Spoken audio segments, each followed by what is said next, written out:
Do you know that flight delays cost airlines billions of dollars? Oh, yes, you heard me right.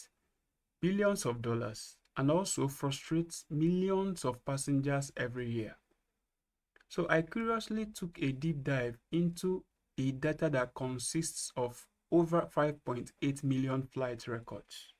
And this revealed exactly where, when, and why these delays happen. Hi everyone, my name is Chigozie Nole and welcome to my Power BI project, Flight Delay Analysis. So in this dashboard, I was able to analyze real flight data across multiple airlines and airports across the United States of America to uncover insights about performance, delays, and cancellations. The goal here is very simple: to understand what really drives these flight delays and use the data to make smarter, faster, and more reliable decisions in the aviation industry.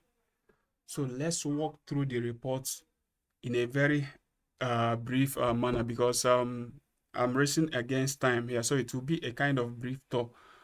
Okay, so firstly, let's just take a quick peek at our table. This is our table. As you can see here, over 5.8 million rows with a series of columns, and we have tables here that are used for the analysis, and then a whole lot of measures that I created for it. So this is the tables with their relationships and links, and then the visual. So let's zoom in first.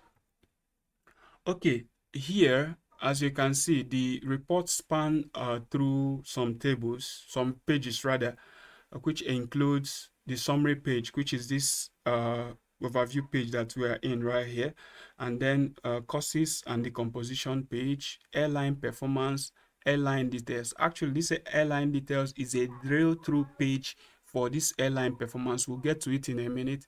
Airport and routes, and then airport and route tip, tooltip. It's not actually a page. You still see it in a jiffy. So we start off with our summary page. As the name implies, it actually summarizes our analysis, a kind of general overview of what we did. As you can see the key KPIs here, the total number of flights, the cancelled ones, and some other relevant information. So we have a two column charts here: departure delay and arrival delay. I'm coming to it in a second. We have top 5 routes here, the routes that have the highest number of flights. As you can see, San Francisco to LAS, Los Angeles International Airport, is the highest with 13,700 and something flights.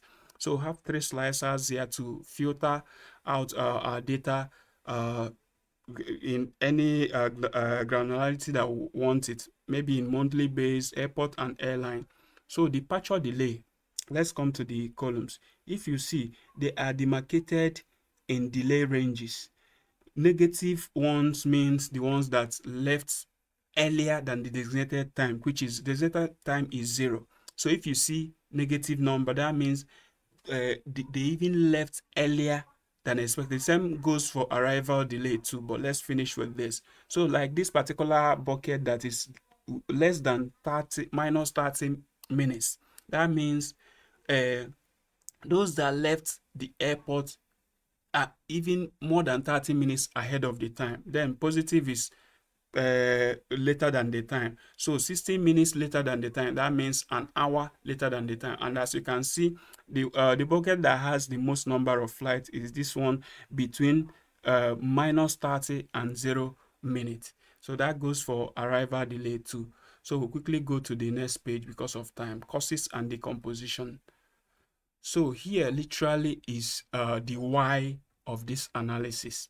Here, like this decomposition 3 here is compilation of all the delay causes and then the time loss, which is in hours. So this stresses the fact that the airlines really lose money, huge sum of money at that. So if we click on the listen, it actually brings us to the monthly distribution. As by default, this sorts the data here in a descending order, the highest above. June has, as we can see, June has the highest number of delays. So if you click on June, or okay, let's click on any other one like December, which is the third in the row. We have December, and then the highest, the airport with the highest number of uh, hourly delay is Southwest Airline. If you click on it, or maybe well, let's still click on that one, Delta Airline, which is the third in the row, or let's click another one. Let's click another one. Sky, is it Skywest or Skywest? Okay, they have this total number of delay hours in Chicago O'Hare International Airport. So down the line, then we'll have these two filters again for you to filter out whatever details you need. So we go to the distribution of the delays. These are all the delays. The security delay is almost non-existent. So we have late aircraft delay as the highest one here, which is 40% thereabouts. So these are the delays too, and then their numbers in details with respect to the months, the various months. And this, as you can see here, the coloring here is actually dynamic. So it corresponds with the data in each of the cell here. Like red means worst case, green means the better case. You understand? So the greener it is, the better the delay rate, which is the lesser the delay rate, and the redder it is, the worse. So we go to the next page, which is airline performance. So quickly, before we continue here, this is the drill through page I told you. So this is just a details of what you will see here. You will see what I mean now. So as you can see here, we have our best airline in green and the worst airline in, okay, let's even use the both of them and see their details. Alaska Airline, which is the best airline. Alaska, where is Alaska? Okay, see it's here.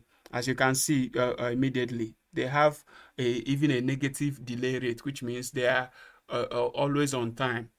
You get. So let's see the details. See the details here. Non-cancelled flights, cancelled flights, the delay causes and the number of flights involved.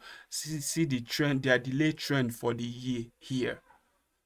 Then the top 5 airports that they use, and then the some other relevant details. So let's go back to this and check for the worst airline. So let's see, Spirit Airline. Spirit, where is Spirit? This is Spirit. As you can see, is with the highest bar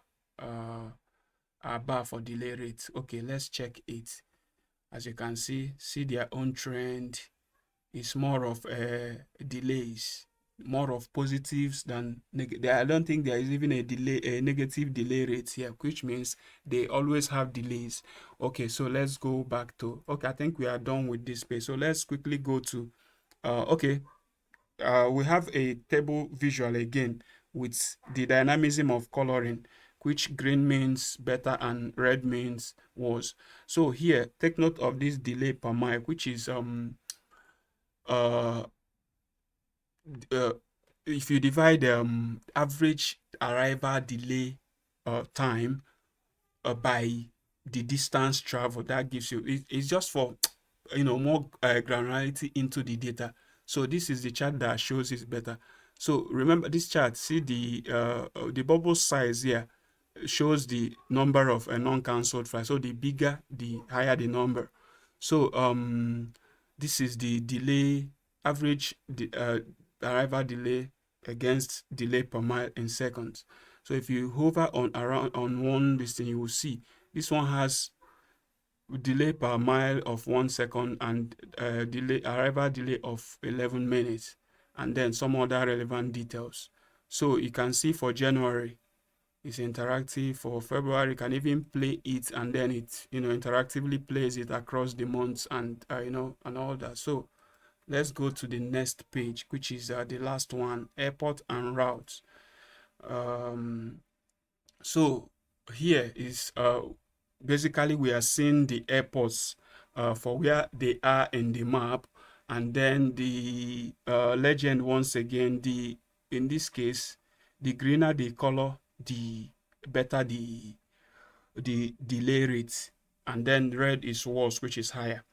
and then the size, just as the previous page, is the extent of the number of flights, non-cancelled flights they have. Then the two slicers here. Then let's come to this very insightful and important visual that we have here. This is the flight network flows we did for the top 50 because of the extent of our data, how big it is. We can't actually account for all of them.